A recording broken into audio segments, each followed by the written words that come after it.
বরিশাল বিশ্ববিদ্যালয়ের অবকাঠামো উন্নয়ন, আয়তন বৃদ্ধি ও পরিবহন সংকট নিরসনসহ ৩ দফা দাবিতে আমরণ অনশন করছেন ৬ শিক্ষার্থী।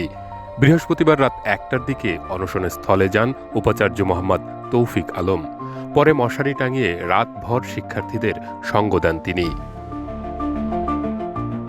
এর আগে রাত ১২টার দিকে উপাচার্য একাডেমিক ভবনের নিচতলায় অনশনে থাকা শিক্ষার্থীদের সঙ্গে কথা বলে জানিয়েছিলেন তাদের যৌক্তিক দাবি আদায়ে সর্বোচ্চ গুরুত্ব দিয়ে কাজ করছেন।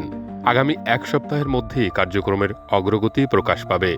কিন্তু শিক্ষার্থীরা দাবি আদায় না হওয়া পর্যন্ত অনশন চালিয়ে যাওয়ার ঘোষণা দেন। এরপরই উপাচার্য অনশনস্থলে যান।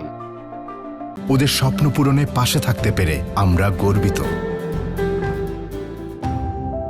এর আগে বৃহস্পতিবার রাত ১০টা থেকে বিশ্ববিদ্যালয়ের একাডেমিক ভবনের নিচে আমরণ অনশন শুরু করেন ইংরেজি বিভাগের শিক্ষার্থী শারমিলা জামান সেজুতি, গণযোগাযোগ ও সাংবাদিকতা বিভাগের ২০২২-২৩ সেশনের অমিয় মণ্ডল, অ্যাকাউন্টিং অ্যান্ড ইনফরমেশন সিস্টেম বিভাগের ২০২১-২২ সেশনের তাজুল ইসলাম, রসায়ন বিভাগের ২০২২-২৩ সেশনের আবু বকর সিদ্দিক, দর্শন বিভাগের ২০২১-২২ সেশনের পিয়াল হাসান, লোকপ্রশাসন বিভাগের ২০২১-২২ সেশনের তামিম।